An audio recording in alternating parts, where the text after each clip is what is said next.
नमस्कार चंद्र प्रकाश जी, बहुत बहुत स्वागत है आपका। नमस्ते अंजू जी। नमस्कार, आपके दर्शकों को भी नमस्कार। चंद्र प्रकाश जी, ये जो खुलासा हुआ है कि लखनऊ म्यूनिसिपल कॉरपोरेशन में जो सफाई कर्मचारी हैं उनमें 80% से ज्यादा रोहिंग्या और बांग्लादेशी घुसपैठिए हैं, तो ये तो हो सकता है कि बहुत ही कुछ खतरनाक करने की सोच रहे होंगे, जो इस तरह से इतनी ज्यादा तादाद में इन सफाई कर्मचारियों की भर्ती हो गई और प्रशासन को पता भी नहीं चला।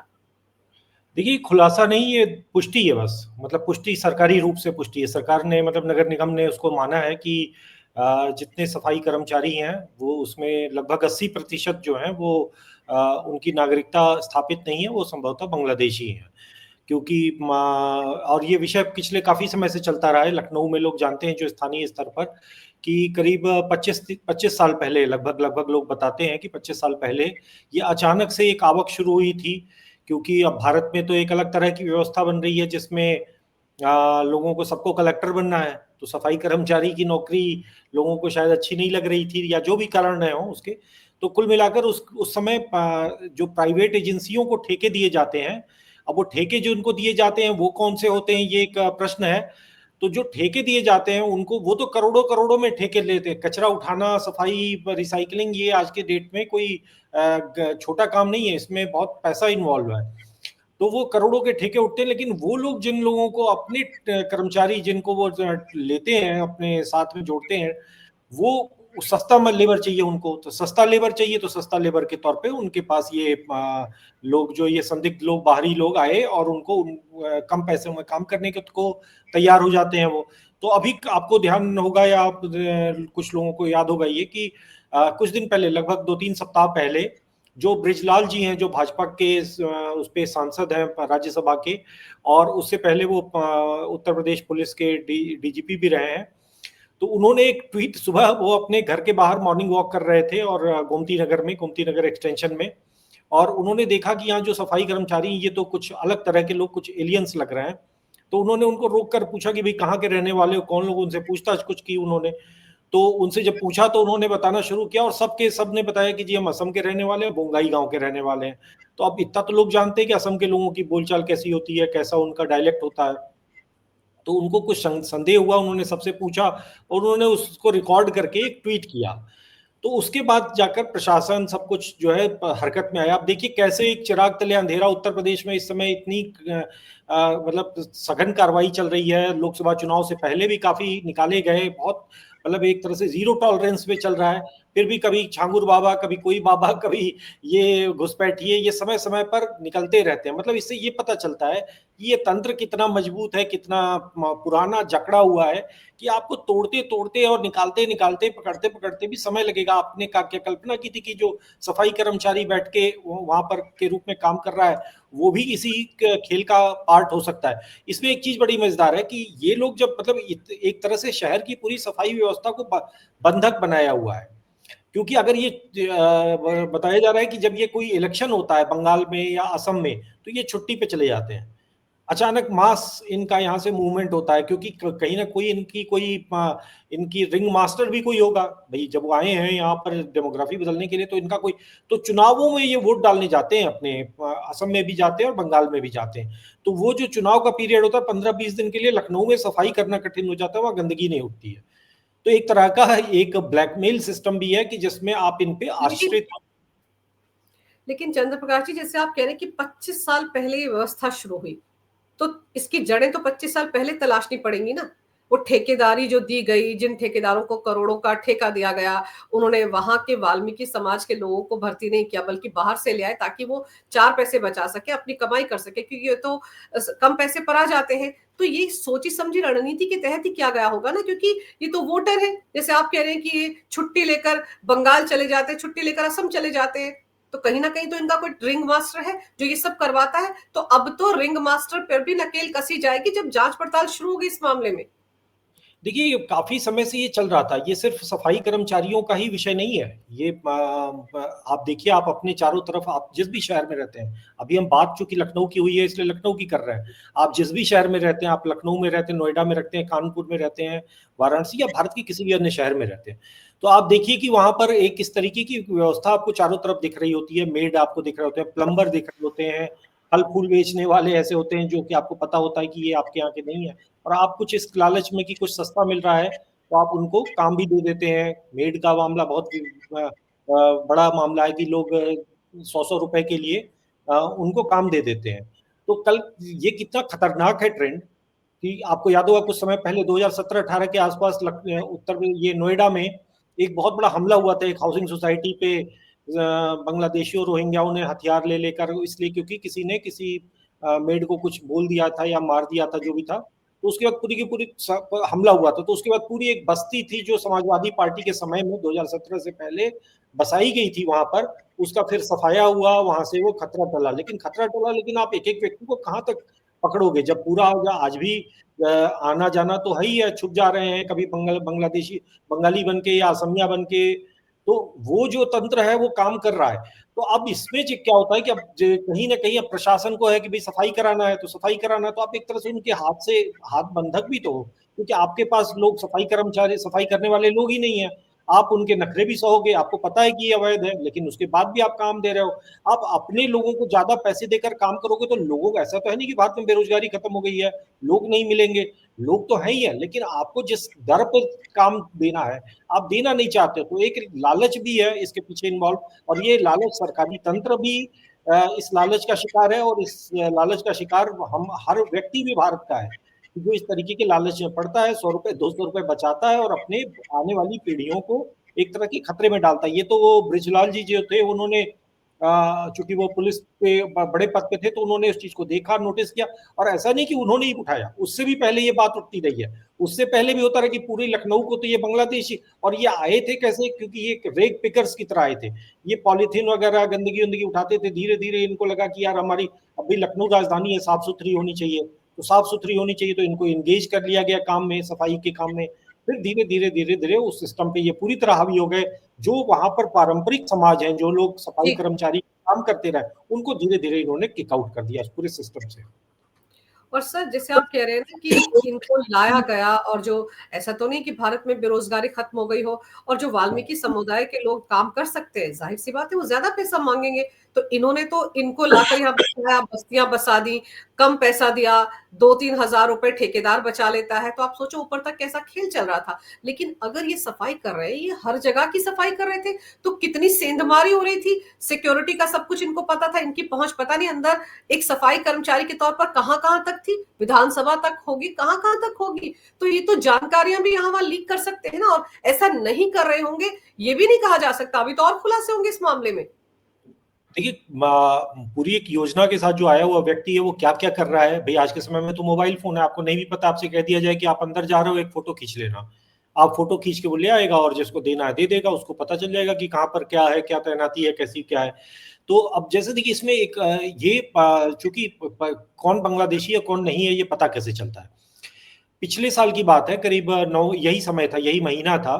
कोई गूगल करे तो देख सकता है, लोग स्थानीय लोगों को तो ये बहुत अच्छे से याद है कि नगर निगम की टीम को एक शिकायत, जब योगी जी आए तब अलग अलग बस्तियां जब चिन्हित होती हैं तो भाई एक समय एक प्रक्रिया आपको पूरी करनी होती है, क्योंकि कोर्ट कचहरियां भी बैठी हुई हैं डंडा लेकर आपके ऊपर की नहीं नहीं।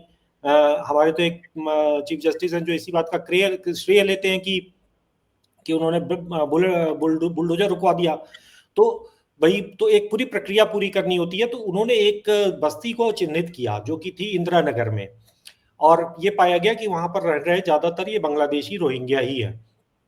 तो जब वहां पर नगर निगम की टीम गई कार्रवाई करने के लिए, उनको हटाने के लिए, तो उनके ऊपर चाकुओं और हथियारों से, धारदार हथियारों से हमला हुआ। सफाई निरीक्षिका जो कि एक सीनियर अधिकारी होती हैं, उनको उन्होंने बुरी तरह से पीटा था। तो ये कौन लोग हैं आप समझ सकते हैं कि ये किस तरीके की, इतना उग्र अगर इनका वो है तो ये आतंकवादियों की भी सहायता कर सकते हैं, क्योंकि सफाई करने वाले तो ये लोग हैं नहीं। और ये रोहिंग्या है, बांग्लादेशी हैं, और आपको याद होगा कि जम्मू कश्मीर में आर्मी कैंप पर हमला हुआ था, और बाद में पता चला था कि उस आर्मी कैंप के इर्द गिर्द रोहिंग्या को बसाया गया था, और वही मुखबरी कर रहे थे, जासूसी कर रहे थे, कब वहां से आर्मी की टीम जाती है, कहाँ जाती है, कहाँ पेट्रोलिंग करती है, सारी जानकारी दे रहे थे।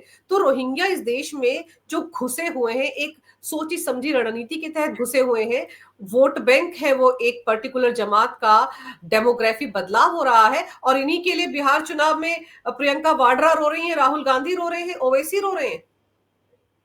और अखिलेश यादव भी रो रहे हैं। हम्म। अखिलेश यादव भी रो रहे हैं। तो देखिए, अब इसमें इसमें बड़ा ये विषय बड़ा भारी है, और ये सिर्फ किसी सरकार के बस का नहीं है, ये जनता के बिना इन्वॉल्वमेंट के संभव नहीं है। लखनऊ का अकेला अनुमान है, जो वहाँ का एक अलग अलग संस्थाओं ने मुझे बताया कि करीब करीब 2 लाख वहां पर बांग्लादेशी और रोहिंग्या हैं इस समय। जिस समय मतलब डर का माहौल है, बहुत उनके लिए परिस्थितियां इतनी सुगम नहीं है, तो 2 लाख तब बैठे हुए हैं। तो अब आप समझ सकती हैं कि ये स्थिति सिर्फ लखनऊ की अगर है, तो लखनऊ के आसपास के जिलों, कानपुर, बनारस, सब जगहों पे ये पूरी व्यवस्था ये लोग चला रहे हैं। तो जिस तरीके से भारत में एक आपस में लोगों को जातियों के बीच में बांटकर और पूरी एक स्पेस क्रिएट किया गया कि जहां पर इस तरीके के एलियंस आए, उनके हमारे रोजगार, अब भाई फल लगाने वाला काम जो है वो कोई एक जाति जो कर रही थी, आपने उसको किसी तरह का अलग तरह का झुंझुना दिया, वो उस काम में फंस गए। वहां पे भी उनके पास, अब वो आरक्षण के लिए लड़ रहे हैं, ऐसा तो है नहीं कि उनको सबको नौकरी मिल गई। तो अब वो आरक्षण के लिए लड़ रहे हैं, उनको लग रहा है कि ये तो छोटा काम है, और वो जो छोटा काम है वो कर रहे हैं, और उसमें करोड़ों रुपए बना रहे हैं। सबसे बड़ी बात है कि अगर इतनी बड़ी संख्या में आ रहे हैं, भाई आज की डेट में सफाई के ठेके जो नगर निगम में आते उठते हैं, कोई जाके पता कर ले कि वो कितने के रुपए के होते हैं। वो कोई मतलब बड़े ठेके होते हैं, वो करोड़ों करोड़ों रुपए उसमें इन्वॉल्व होते हैं। रिसाइकलिंग का एक पूरा व्यापार है, एक पूरा धंधा है वो, जिसमें लागत जीरो है और आपकी प्रॉफिट जो है, मुनाफा पूरा है। तो लेकिन अब उस पूरी धंधे से भारतीय पूरी व्यवस्था को ही, जो जो एक पारंपरिक व्यवस्था थी, उसको इन्होंने छिन्न भिन्न कर दिया। अब आज मैंने देखा कि जब ये पुष्टि हुई है नगर निगम से, तो जो वहां पर एक वाल्मीकि समाज के लोगों ने वहां पर एक प्रदर्शन निकाला, और उन्होंने कहा कि भाई हम तो बहुत सालों से शिकायत कर रहे हैं, नगर निगम में हमने शिकायत की, और ये लोग ने हमको, मतलब हमारे अगर कुछ लोग वहां काम भी कर रहे होते हैं तो उनको ये मार के भगा देते हैं। मतलब आप सोचिए कि एक वाल्मीकि व्यक्ति, जो कि आप कहीं दुनिया भर की दलित दलित दलित बातें होती हैं, वाल्मीकि भी तो दलित है ना, आप उनको ये खदेड़ देते हो, उनकी रोजी रोटी मार दी उन्होंने, उनका पूरी, भाई अगर ये ठेका अगर उठता, अगर एक किसी वाल्मीकि समुदाय के किसी व्यक्ति अगर उस ठेके को लेता, तो भाई वो भी करोड़ों का आदमी होता ना। हर किसी को नौकरी थोड़ी करनी है भाई, कोई व्यक्ति इंटरप्रेन्योर भी हो सकता है, उस काम को उसने पारंपरिक रूप से अपनी पीढ़ी दर पीढ़ी किया है, किसी से भी अच्छा करेगा, किसी से भी ज्यादा कुशल तरीके से करेगा, शहर ज्यादा साफ होगा। लेकिन आपने पूरी तरह से एक बंधक बना लिया। आज एक वाल्मीकि व्यक्ति जाता है तो उसको आप भगा देते हो उस पूरे काम से। तो उसका ये है। वजह है ना चंद्र प्रकाश जी, उसकी वजह यह है कि इनको बाहर से एक वोट बैंक लाना है। रोहिंग्या और बांग्लादेशी घुसपैठियों को लाकर यहाँ पर अवैध तरीके से बसाना है, ताकि ये वहां का जो पार्षद है, वहां का जो विधायक है, उसका वोट बैंक तैयार हो सके। जब इनको लाया जाता है, इनकी अवैध बस्तियां बसाई जाती हैं, रातों रात बिजली पानी के कनेक्शन दे दिए जाते हैं, तो वो वहां के जो स्थानीय नेता है उनके संरक्षण के बिना तो होता नहीं है। और ये खेल कोई पिछले 7-8 साल से तो चल नहीं रहा है, जब से योगी सरकार आई तब से तो चल नहीं रहा है, ये तो 25 साल पुराना खेल है। तो ये तो 25 साल पुराने इनके तार निकलेंगे। और किस पार्टी की सरकार रही है उत्तर प्रदेश में उस वक्त जब इनको बसाया गया, ये सारा का सारा खुलासा होगा। लेकिन आप ये सोचिए कि सिर्फ सफाई कर्मचारी नहीं, अभी सहारनपुर से जिस तरह से डॉक्टर अदिल पकड़ा गया जो एमबीबीएस डॉक्टर है, फिर वहीं से एक और बिलाल खान पकड़ा गया है जो अलकायदा का आतंकवादी बताया जाता है, उसके तार है अलकायदा के साथ, 4,000 के आसपास पाकिस्तान के हैंडलर्स के संपर्क में था। तो ये तो बड़े खिलाड़ी भी इस खेल में शामिल है ना। और क्या जानकारी, क्या ऑथेंटिसिटी हो सकती है कि क्या ऐसा नहीं हो सकता कि इन सफाई कर्मचारियों के साथ भी इनके सांठगांठ हो, जानकारियों का आदान प्रदान हो रहा हो? देखिए, जो ये पूरा विषय आया है, तो समाजवादी पार्टी और कांग्रेस की तरफ से बड़ी उग्र प्रतिक्रिया हुई है कि आप इनको कैसे हटा सकते हैं, कैसे छू सकते हैं। मतलब उत्तर प्रदेश के किसी व्यक्ति के लिए अपने जो समाजवादी पार्टी, उसके वोट बैंक, जो यादव वोट बैंक है, उसके लिए वो कभी हो सकता है इतने उतावले ना हो जितने वो ये इन बांग्लादेशियों, अवैध भारतीय अवैध नागरिकों के लिए, वो उनके हृदय में उनके लिए पीड़ा है कि कितनी सारी घटनाएं होती हैं अपराध की उत्तर प्रदेश में, जिसमें समाजवादी पार्टी इसलिए चुप रह जाती है क्योंकि अपराधी जो है वो उनके पसंदीदा मजहब का होता है। तो सेम उसी तरीके से दोनों जो आपका इशारा है कि भाई किसने इनको बसाया, अगर 25 साल पहले कौन लोग थे, तो सब जानते हैं 25 साल पहले कौन थे, और उन्हीं लोगों ने बसाया। और ऐसा थोड़ी कि 25 साल पहले ही उन्होंने बसाया, 25 साल से पहले बसाया। और जब इन्होंने पूरा ये बसाने की प्रक्रिया शुरू की तो उनको लगा था कि इनका वोट बैंक है, धीरे धीरे वो शहर की मजबूरी बन गए। फिर प्रशासन अधिकारियों को लगता है कि यार अगर इनको छुएंगे तो फिर गंदगी फैलेगी और सफाई के लिए कैसे होगा। जैसे हम लोग अपने घर में होता है ना कि भाई मेड अगर बीमार है या कुछ है तो लोगों की सांस आफत में आ जाती है, तो वो जो हम घर में झेलते हैं वही चीज बाहर भी हो रही है। लेकिन अब इसका कोई ना कोई तो हल निकालना पड़ेगा ना, आप इनको लेकर रख नहीं सकते। दूसरी बात आपने जो कहा ये सहारनपुर का विषय, अब देखिए सहारनपुर बड़ा टिपिकल मामला है, बहुत एकदम बिल्कुल उस तरीके का विषय है जो कि एक व्यक्ति जो ये डॉक्टर अदील अहमद है, वो आते हैं वहां से, अनंतनाग के रहने वाले हैं, और दिल्ली में कुछ किसी अस्पताल में काम किया है, किसी और भी कुछ शहरों में काम किया है। सहारनपुर के एक हॉस्पिटल है जो फेमस मेडिकेयर मेडिक्लेम कुछ ऐसे करके उसका नाम है हॉस्पिटल का, उसमें उनको नौकरी मिल जाती है, उसमें वो नौकरी कर रहे हैं डॉक्टर की। फिर कुछ दिन के लिए छुट्टी लेकर वो जाते हैं श्रीनगर में, और वहां पर एक सीसीटीवी फुटेज में उनका एक वहां की पुलिस देखती है कि जैश ए मोहम्मद के समर्थन में श्रीनगर में कहीं किसी दीवार वगैरह में कुछ पोस्टर चिपकाए गए थे। तो वहां पर जब चेक किया गया तो डॉक्टर साहब उसमें पहचान लिए गए। तो श्रीनगर पुलिस आई वहां से सहारनपुर इनको ढूंढते हुए कि डॉक्टर साहब कहाँ हैं आप, वहां पोस्टर चिपका रहे थे। अब आप देखिए ये पढ़े लिखे लोग हैं, ये एमबीबीएस डॉक्टर है, ये वो है जो लोगों की जिंदगी बचाते हैं, ये वहां जैश ए मोहम्मद का पोस्टर चिपका रहे थे, वो भी काम छुट्टी में, खाली समय में। मतलब पार्ट टाइम पेशा इनका शायद, मतलब ये भी चल रहा है ये भी चल रहा है, दोनों काम उनका चल रहा है, आतंकवाद भी चल रहा है और फिर ये डॉक्टर के तौर पे ये क्या करते होंगे जब मन में आपकी इतनी घृणा है। एक डॉक्टर का पेशा एक कंपैशनेट व्यक्ति होता है जो अच्छा डॉक्टर होता है, ये कौन सा डॉक्टर है जो आतंकवादी भी है और साथ में वो इलाज कर पाएगा, वो क्या इलाज करेगा। तो वो एक तरह से वो हिंदुओं के लिए एक तरह का मतलब सिक्योरिटी थ्रेट, उनके लिए जीवन का खतरा है वो तो व्यक्ति। तो इस तरीके के जो डॉक्टर आते हैं, अच्छा 6 महीने पहले उसने वहां पर स्थानीय लड़की से शादी की, एक पूरा सिस्टम है उसका, एक पूरा उसका सपोर्ट सिस्टम है। अब देखिए वो कैसे वहां पर उसको नौकरी मिली, क्या उसका इतिहास नहीं पता रहा होगा लोगों को, या किसी तरह का बैकग्राउंड चेक नहीं। एक किराए पे आप मकान लेने जाइए तो पुलिस के आपको पुलिस वेरिफिकेशन कराना पड़ता है। कश्मीर से एक व्यक्ति आया है, आपको तो डबल चेक करना पड़ेगा, क्योंकि कोई भरोसा नहीं है भैया, आज के आतंकवादी तो ऐसे ही आ रहे हैं ना, ऐसा तो है नहीं कि नहीं भाई हर व्यक्ति आतंकवादी नहीं है, लेकिन कोई व्यक्ति आतंकवादी भी है। तो अब ये सज्जन जो है वो भाई हॉस्पिटल ने इनको कैसे रोजगार पे रखा, तो कहीं ना कहीं हॉस्पिटल पे भी कार्रवाई होनी चाहिए कि भाई आपने इनको कैसे बिना प्रॉपर चेक के रखा। अब मतलब ठीक है पकड़े गए हैं, अब कार्रवाई होगी, लेकिन वही बात है कि इस तरीके की चीजें बार बार हो रही हैं, बार बार अगर हो रही हैं तो ये तो कहीं चिंता वाली बात तो है ही। और फिर यहाँ पर आप ये सोचिए ना कि ये शख्स जम्मू कश्मीर के किसी अस्पताल में काम नहीं करता है, दिल्ली में कुछ महीने के लिए रहता है, फिर सहारनपुर उत्तर प्रदेश पहुंच जाता है। तो कोई ना कोई मकसद से तो ये आया है। यूपीएटीएस इसी का तो खुलासा करने की कोशिश कर रही है ना कि इसकी मंशा क्या थी। आप सोचिए इसको क्या उत्तर भारत में कहीं और किसी राज्य में कोई नौकरी नहीं मिली, लेकिन उत्तर प्रदेश आना ये अपने आप में बहुत कुछ दर्शाता है। समय रहते यूपीएटीएस ने कार्रवाई की है, जो बिलाल खान भी पकड़ा गया है, और अगर जम्मू कश्मीर की पुलिस ने आकर इसको भी पकड़ा है तो आप सोचिए कि स्थानीय पुलिस के सहयोग से धरा गया है।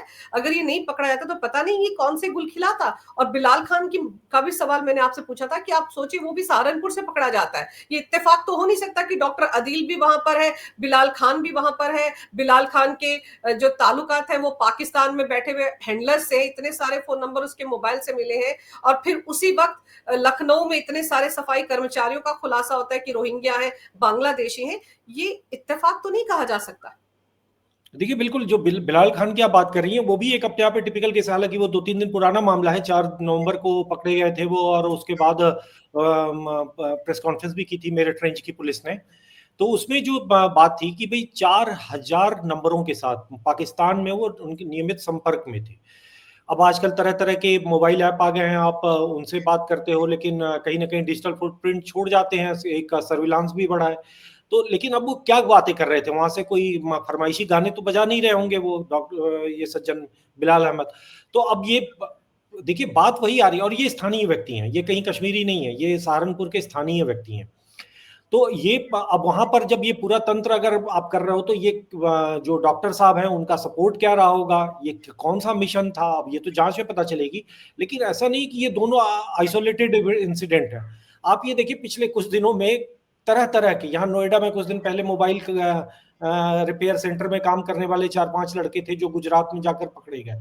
ये लगातार अंदर अंदर चल रहा है, और ये देखिए हमारा सौभाग्य है कि सुरक्षा एजेंसियां 24 घंटे चाक चौबंद है कि वो पकड़ ले रही हैं। लेकिन बकरे मतलब वही बात है कि कब तक आप खैर मनाओगे अपनी, कब तक ये बचते रहेंगे भाई। देखिए आप बचाने वाला तो 100 दिन बचाता रहेगा, एक दिन उसकी कहीं पलक झपक गई, कोई गलती हो गई, कोई चूक हो गई, नजर से चूक गए तो कोई बड़ी घटना हो जाएगी। और आप जब ये पकड़ा जाता है, जैसे इसमें फिर वही बात आती है ना कि कल मैं देख रहा था कि गोवा में कोई दो सज्जन थे, उन्होंने अपनी दुकान पर एलईडी बोर्ड पे पाकिस्तान जिंदाबाद के लिख रखा था, पाकिस्तान जिंदाबाद। अब गोवा में आप पाकिस्तान जिंदाबाद चला रहे हो, आपकी मानसिकता क्या है, आप किस तरीके की सोच से चल रहे हो? चलिए ठीक है, आपका अब प्रशासन क्या कर रहा है क्या नहीं कर रहा है वो बात की बात है, लेकिन अब ये पूरा जो तंत्र है इसमें एक तरह का मतलब एक संभावित आतंकवादी, एक जो एक होता है कि मतलब देश के लिए जीता जागता। अब होगा क्या कि उस व्यक्ति को जब प्रशासन पुलिस पकड़ के ले जाएगी कोर्ट में, कोर्ट उसको 2 दिन में बेल दे देगी कि पाकिस्तान जिंदाबाद लगाना, नारा लगाना कोई बुरी गुनाह घटना नहीं नहीं। है, हाँ कोई गुनाह नहीं है, देशद्रोह नहीं है, तो वो छूट जाएगा। इसी तरीके से ये जितने भी लोग पकड़े गए हैं इनके साथ भी भाई एटीएस और सबको समस्या हो सकता है सामने आने वाली हो, क्योंकि इनके आतंकवाद के केसेस में गवाह नहीं मिलते हैं। अब जिनके केसेस में डिजिटल फुटप्रिंट मिल गए हैं, हो सकता है उस पर कार्रवाई हो। तो एक जो पुख्ता कार्रवाई होती है, जो जब उसका अभाव होता है, जब आप पाते हो कि एक आतंकवादी का हो सकता है कल को कह दिया जाए कि भाई गया था, पोस्टर लगा दिया, उसको पता नहीं था, उसको उर्दू नहीं आती, अरबी नहीं आती, उसको जैश ए मोहम्मद का नहीं पता था, उसको लग रहा था कि पोलियो उन्मूलन का पोस्टर है, और मतलब कुछ भी इस तरीके की ये कहानी गढ़ के कोर्ट में सुना दी जाएगी, और हो सकता है कि कल उसको बेल भी। चंद्र प्रकाश जी, ये थ्योरियां बनाने वाले, ये थ्योरियां घड़ने वाले कोर्ट में इनको बड़े बड़े वकील मिल जाएंगे।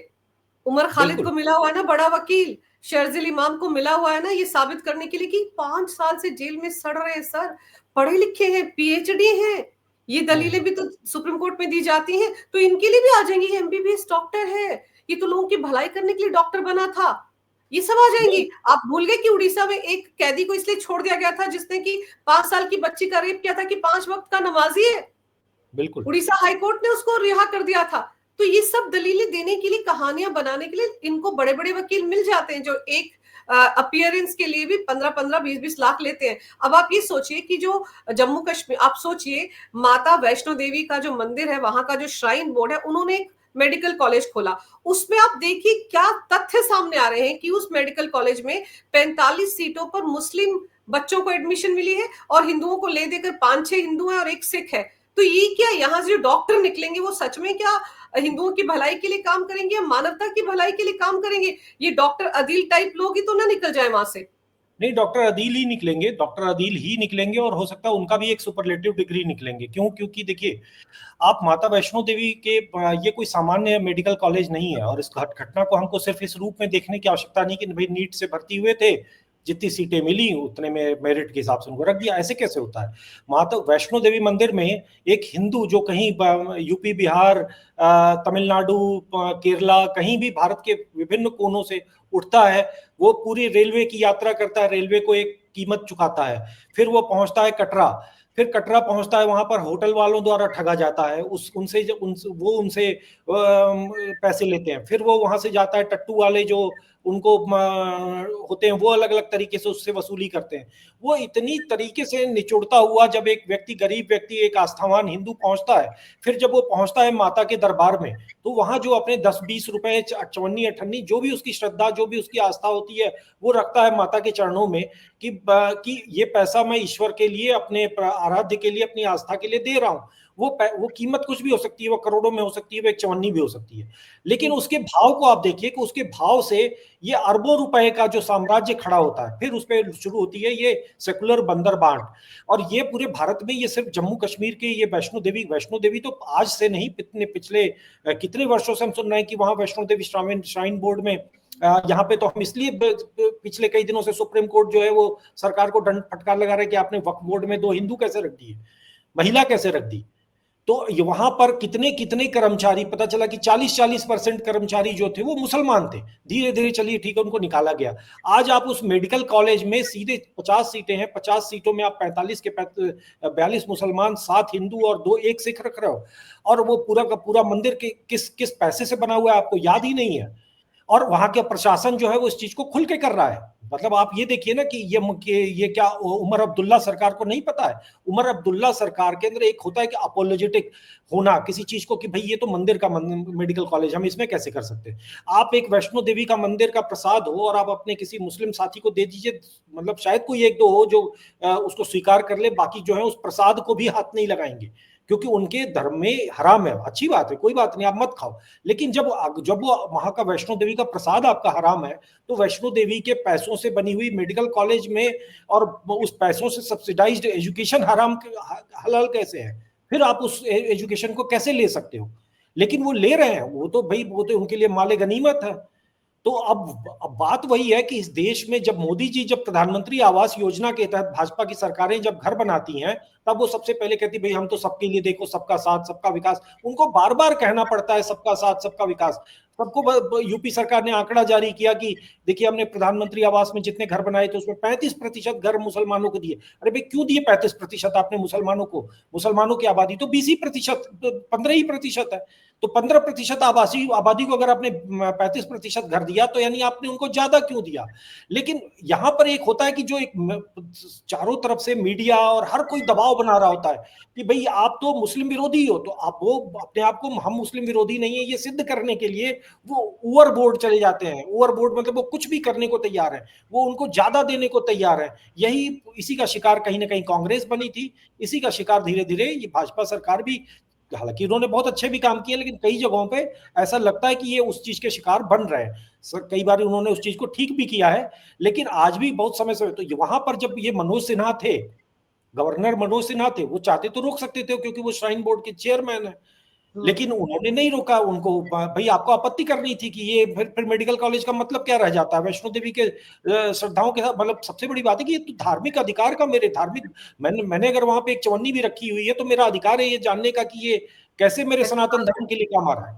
लेकिन आप बिल्कुल। उस पैसे, और आप सही कह रहे हैं, क्योंकि अभी हाल ही में हिमाचल हाई कोर्ट ने फटकार लगाई थी वहां की सुक्खू सरकार को, क्योंकि उन्होंने वहां के जितने भी मंदिर हैं उनका पैसा जो था वो सरकारी योजनाओं में लगा दिया।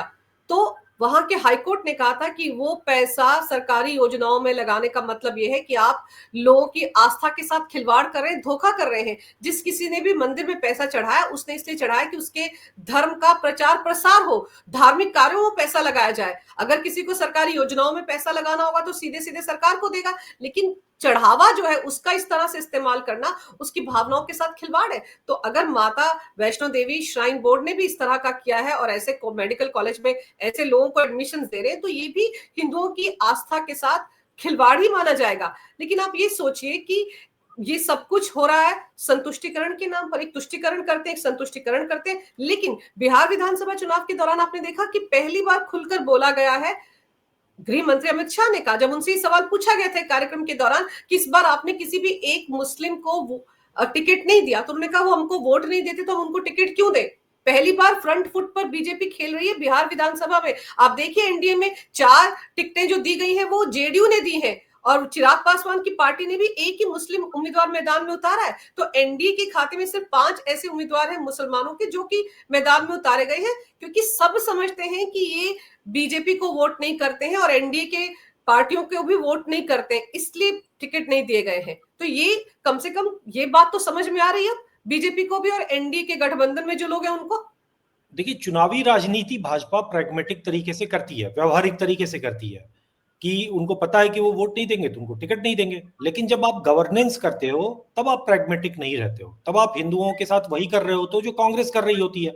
तो ये व्यवहार बदलना, मैं सभी विषयों में नहीं कह रहा हूं, देखिए बहुत मामलों में भाजपा सरकार ने बहुत अच्छे काम किए, हिंदुओं के प्रति वो जो अत्याचार, वो एक दमन चल रहा था उसको दूर किया, तो नियत में कहीं खोट नहीं है।